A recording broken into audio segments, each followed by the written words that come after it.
The pressure dropped like a stone, the cabin lights on the bridge of the MV Triton flickering in the sudden, jarring darkness. 1,000 miles offshore, Captain Ramirez slammed his fist on the emergency panel, the ship's massive hull already groaning under the strain of the erratic North Atlantic chop. "Generator B is offline. Get me a systems check, now," he barked, his voice tight with fear.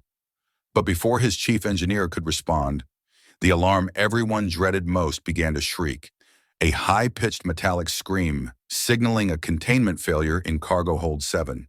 This was no ordinary leak.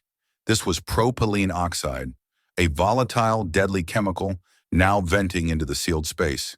The pressure readings on the central monitor flashed an ominous blood red. 1,000 miles away, in a pristine glass office overlooking the skyscrapers of Manhattan, Victoria Sterling, the 37-year-old CEO of Sterling Global Shipping, stood utterly still.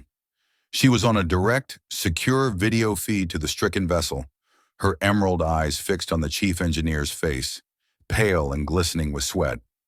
"Ms. Sterling," the engineer stammered, his voice thin with panic, "we have a hull breach. Minor, but it triggered a cascade failure in the automated seal of hold 7. The PO levels. They're critical. If the secondary ventilation doesn't engage, the entire foredeck will be an exclusion zone within the hour. We can't get close enough to secure the manual override. It's too late to deploy the ERT team from shore." Victoria, famously known in the maritime world as the Iron Tide, felt a deep, cold fury, but her voice was a smooth, chilling marble. "Ramirez, use the onboard containment foam. Execute emergency protocol Delta 6. "We tried, ma'am. The pump lines are frozen. We suspect the failure is in the main conduit manifold, exactly where the maintenance logs indicated a latent structural flaw 3 months ago. The one that—" He stopped abruptly, the realization of his error slamming into him.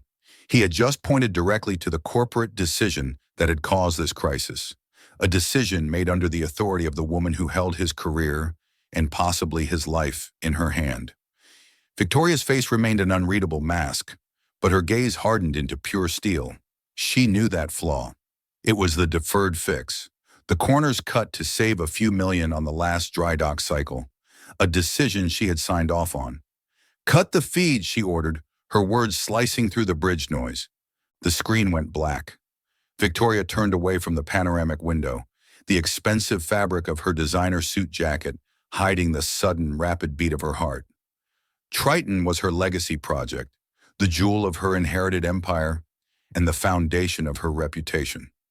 Losing it, or worse, causing an ecological disaster and the loss of the crew, would not just destroy the company, it would obliterate the Sterling name and everything her family had built over 3 generations. Her chief operations officer, a nervous man named David, rushed in, clutching a tablet. "The analysts say we have 2 options, Victoria. Option A, scuttle the ship now, mitigate the chemical spread, claim the insurance, lose the client, and face the PR nightmare. Option B, wait for the specialized salvage tugs, but they're 12 hours out, and by then, the ship is a floating bomb." Victoria walked past him, her Italian heels clicking sharply on the polished marble floor, heading straight for the secure elevator. "There is a third option, David. The one man who predicted this failure." "Sir? You mean the chief engineer from the shipyard? He's been out of the loop for years. I think he's working as a—" David trailed off, unable to bring himself to say the word janitor. "Find the maintenance yard in Portsmouth, David. Find Ethan Cole. Tell him I'm coming." The Portsmouth shipyard was a sensory assault, a jarring contrast to Victoria's rarefied world, a brutal cacophony of grinding metal, hissing steam, and the relentless wind laced with salt and rust. She found Ethan Cole in the cavernous hull-welding bay, the air thick with the smell of ozone and burnt steel. He was 45, but the hard lines around his deep-set, intelligent blue eyes and the subtle silver in his close-cropped, sandy hair spoke of quiet burdens. 7 years ago, Captain Ethan Cole had been one of the Navy's most decorated experts in specialized structural damage control and deep-sea salvage. Now he was just Cole, the floor guy, known only for his relentless, solitary work. He straightened up as the expensive clatter of Victoria's heels echoed in the huge empty space. He was crouched in the shadow of a massive, rusted fishing trawler, meticulously grinding a seam, a thresher shark of a ship, a project far below his true capabilities. He lowered his welding mask, which had the faint, worn decal of a Navy insignia, and looked at the immaculate woman standing before him.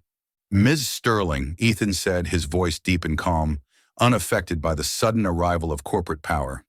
"You're a long way from Wall Street. Did I miss a spot on the loading dock?" Victoria ignored the barb, skipping the pleasantries. "The Triton is compromised. Containment breach in hold 7. Propylene oxide. Catastrophic potential. You know the manifold. You logged the latent flaw during the last dry dock. You said it was a matter of when, not if. A minor tremor or hull stress would trigger it." Ethan merely nodded, wiping a bead of sweat from his brow with the back of a greasy gloved hand. "A quarter-inch deviation in the load-bearing stress points of the main pressure conduit manifold," he recited from memory, the facts etched into his engineering mind. "The vibration dampeners were faulty. It requires manual access deep inside the hull, past the secondary bilge pumps. An automated fix is impossible." "The onboard crew can't get to it," Victoria admitted, her voice tight. "The PO levels are rising too fast. But you can. You're the only man who knows that vessel's structure inside and out, the only one with the experience to navigate a live chemical spill." "And what about my clearance, Miss Sterling?" Ethan asked, his blue eyes narrowing slightly. "Last time I tried to raise an alarm, your previous COO told me my suggestions were the ramblings of a washed-up technician and demoted me to welding bay cleaner. Now suddenly the janitor is the savior?" Victoria took a slow, deliberate step toward him, the smell of her expensive perfume mixing with the metallic dust of the shipyard. This was the moment of the wager, the high-stakes gamble she needed to win. "I won't insult you with an offer of money, Mr. Cole. The truth is, I need you. My company, my reputation, potentially the lives of the crew, and the ecological safety of this entire coastline are riding on a repair you predicted. Do this, and you save everything. And in return..." She paused, letting the immense weight of her words settle around them. Her gaze was intense, unwavering, a mirror of the challenge she was laying bare. "In return, I will give you the one thing I know you need. I will fund the full, perpetual, and retroactive scholarship trust for your son, Leo Cole, at the New England Marine Academy. Full tuition, books, room and board, for life, starting next semester. A $1.5 million commitment from Sterling Global. No questions asked, no conditions, regardless of his future performance." Ethan flinched imperceptibly, not at the huge financial sum, but at the mention of his son's name and the specific nature of the academy. Leo, 17, brilliant, but severely scarred by the memory of the shipwreck that had claimed his mother's life and left him with a paralyzing, debilitating fear of the ocean, a crippling aquaphobia. Ethan's entire world for the last 7 years had revolved around keeping Leo safe and dry, away from the sea. Yet Leo secretly dreamed of following his father's footsteps into marine engineering, a dream Ethan was heartbreakingly trying to suppress for the boy's safety. "That's a generous bribe, ma'am," Ethan replied, his voice low and raspy. "And if I fail?" Victoria's expression turned utterly cold, a reflection of the ruthless reputation she had cultivated. "If you fail, the vessel is lost, and so is Sterling Global's reputation. You will be fired immediately. Furthermore, I will use my full power to ensure that your negligence is publicly cited as the final cause of the loss of the Triton, crushing any chance you have of ever working in this industry again. You will be held solely responsible for the ecological disaster, and your son will get nothing. Do we have a deal, Mr. Cole?" Ethan looked past her, into the vast open bay. He saw not the rusted trawler, but the rolling, brutal waves of the North Atlantic, the place where he had once been a master, and the place he was now terrified of returning to. He thought of Leo, secretly reading marine engineering textbooks under his desk light, too afraid to ask for a chance, but desperately needing one. He took a slow, deep breath, the stench of oil and salt filling his lungs. I don't need a scholarship, Ms. Sterling, Ethan said, pulling off his heavy welding gloves and dropping them to the floor with a soft thud. I need a chance for my son to be safe, doing what he loves. But I also need the truth. I will fix your ship.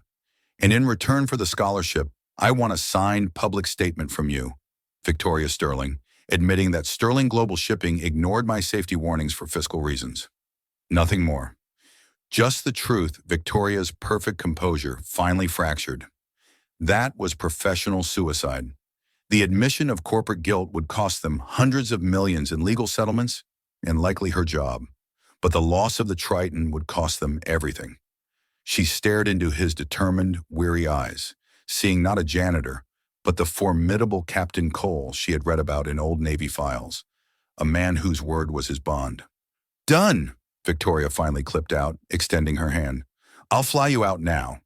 The clock is ticking. Ethan ignored her extended hand, grabbed his specialized damage control toolkit from his locker, the one he'd kept hidden for 7 years, filled with the precision tools of a master marine engineer, and followed her out without a word.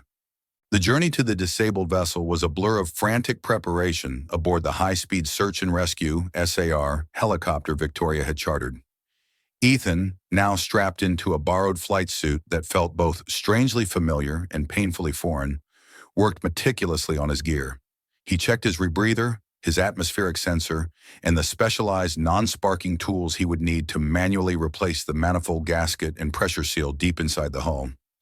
Victoria watched him from across the cramped cabin.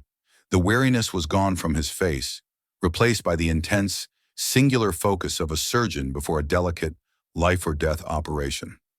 She was unnerved, realizing she was no longer dealing with a shipyard janitor. She was dealing with a master technician operating on a scale she only managed through spreadsheets. "Mr. Cole," she asked, her voice quiet enough to be heard over the deafening roar of the rotor blades. "What happened to you?" "The Navy reports say you were the best there was." Ethan didn't look up, his fingers expertly checking the pressure regulators on his oxygen tank. "The best still lose sometimes, Mr. Sterling." "My wife Sarah was on the vessel with me during the salvage operation of the Andromeda. She was a medic. The hull failed. She didn't make it. I walked away with my life, and Leo walked away with a severe case of aquaphobia and the belief that the sea takes everything you love. I couldn't go back to a world that demanded I put my life and my son's future at risk. I took a job where the biggest danger was a rusty nail. And now, Ethan said, finally looking up, his eyes holding the immense weight of the ocean, my biggest danger is letting my fear of the past deny my son's future. That and the propylene oxide you neglected to fix." The helicopter landed heavily on the foredeck of the Triton. The ship was dead silent, save for the emergency warning klaxons and the ceaseless groaning of the hull. Captain Ramirez met them, his face a mask of profound relief and exhaustion. "Mr. Cole, thank God. The PO levels are spiking faster than we predicted. We have a window of perhaps 30 minutes before the chemical concentration breaches the safety limit for even the most advanced rebreathers." Ethan didn't waste a second. He ran a diagnostic on his portable sensor. The levels were already dangerously high. He needed to be impossibly fast. "Ramirez, I need a team of 2 men in full protection, standby, tethered to the main access shaft. They're my extraction in case the pressure spikes." "No one else goes near this corridor," Victoria, still in her business suit, stepped forward, her voice surprisingly steady. "I'm going with you." Ethan turned, his eyes incredulous. "Absolutely not. You have no training, no gear, and you're wearing silk. This is my ship, Mr. Cole.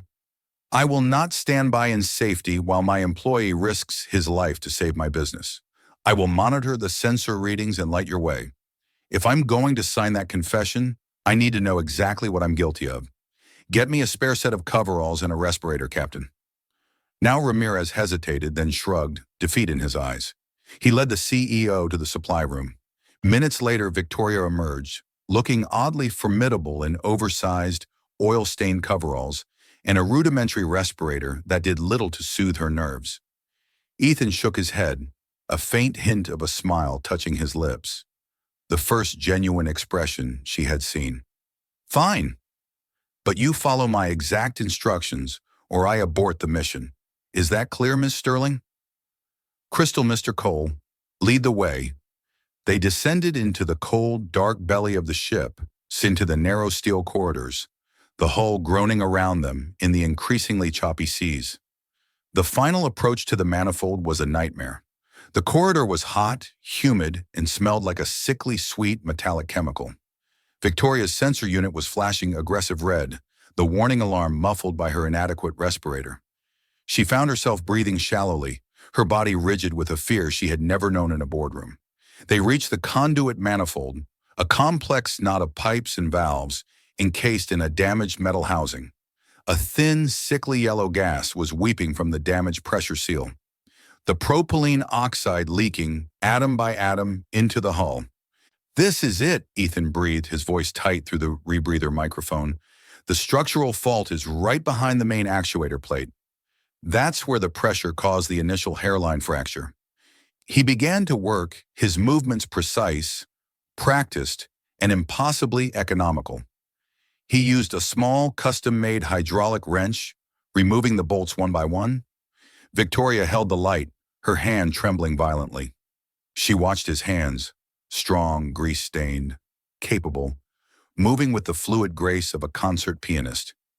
She saw the military precision in the way he organized his tools, the way he anticipated the torque requirements of each bolt, the way he never fumbled.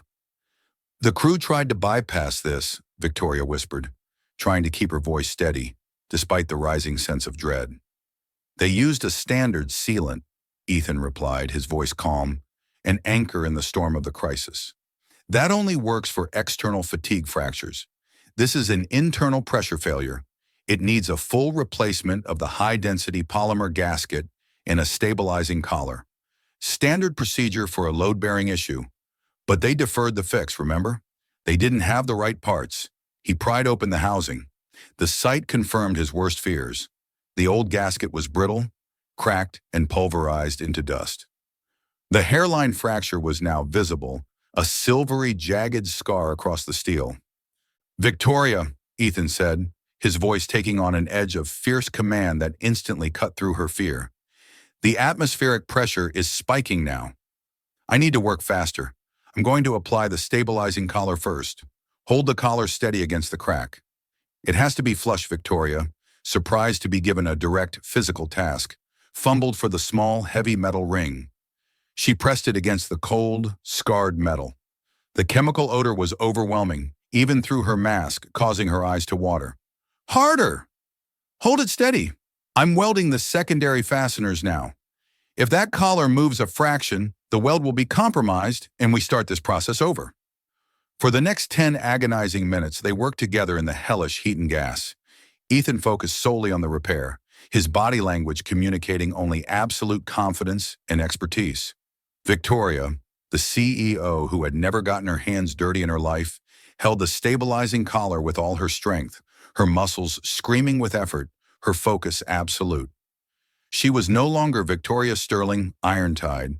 She was simply a flashlight holder and a steady brace, relying completely on the mastery of the man she had mocked just hours before.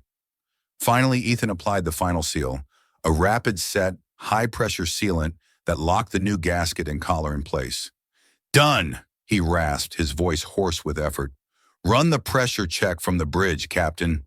Do it now." They waited in suffocating, absolute silence, the only sound the frantic pumping of their respirators and the dripping of condensate. Victoria closed her eyes, preparing for the failure, preparing for the spike, preparing for the consequence of her own cold, calculating corporate greed. Then, through the static-filled microphone on the wall, Captain Ramirez's voice boomed, thick with overwhelming emotion. "Miss Sterling! Mr. Cole! The pressure is stabilizing.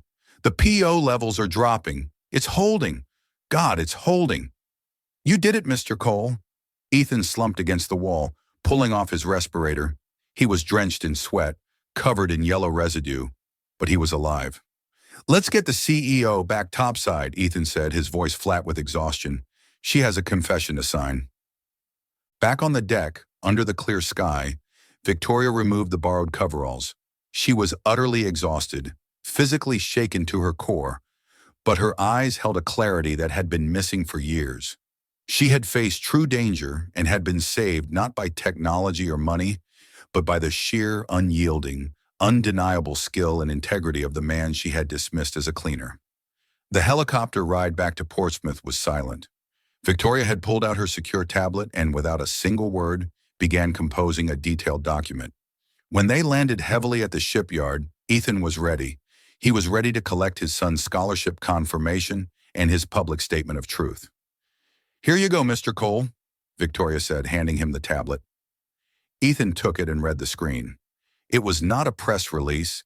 It was a formal, scathing, internal memorandum to the Sterling Global Board of Directors, copied to the entire senior management team and the press liaison. It read in part, "Memorandum Re MV Triton Incident and Corporate Culpability. Today, Sterling Global Shipping was saved from catastrophic failure by the extraordinary skill of an employee, Ethan Cole, who currently serves as a maintenance technician. The incident was a direct result of management's decision, made by this CEO, to ignore Mr. Cole's detailed safety recommendations regarding the main pressure conduit, manifold, and hold 7 for the sole purpose of achieving short-term fiscal savings. I accept full, unreserved responsibility for this catastrophic lapse in judgment and the resultant endangerment of the vessel, the crew, and the environment. This decision was a moral failure and a violation of the trust placed in me by my employees and the public. Effective immediately, Ethan Cole is appointed as the Chief of Maritime Safety and Structural Integrity, reporting directly and exclusively to the CEO, with the authority to veto any operational decision deemed a hazard to human life or structural integrity. Furthermore, the Sterling Global Scholarship Fund is hereby established in the name of the Cole family, with an immediate, irrevocable $1.5 million commitment to the education of Leo Cole. This is not a reward. It is a down payment on my debt to the man whose integrity I once discounted, and the father whose son he risked his life for." Ethan looked up from the tablet, stunned into silence. The promotion was massive. The power was unprecedented. "Victoria, this is far more than I asked for. This will absolutely sink your stock in the short term." "It's the truth, Ethan," she said simply, meeting his gaze without flinching. "And that's what you asked for. The stock will recover, or it won't. But I won't live another day operating on a lie. You risked everything to save my ship. I can risk a few billion to save my soul." She then handed him a small sealed envelope made of heavy, expensive paper. "And this is the scholarship agreement, signed and notarized, with the full terms you requested for Leo. It's done. Go see your son." Ethan took the envelope, the paper heavy and real in his hand. "Thank you, Victoria." "Don't thank me," she replied, a faint smile touching her lips. "Just start designing the safety upgrades. We have a lot of work to do, and make sure the new fleet has ample clearance for a former janitor's specialized toolkit." Over the next few turbulent months, Victoria Sterling lived up to her every word. The public memo caused an immediate scandal, but her open, honest, and decisive handling of the crisis, guided by Ethan's newly implemented safety protocols, eventually won back investor confidence. Sterling Global, initially ridiculed, became the new gold standard for maritime safety and structural integrity. Ethan Cole, now the chief of safety, was unrecognizable. He still preferred simple clothes and had the humility of a working man. But the confidence of the captain was back, his voice respected in every boardroom and shipyard.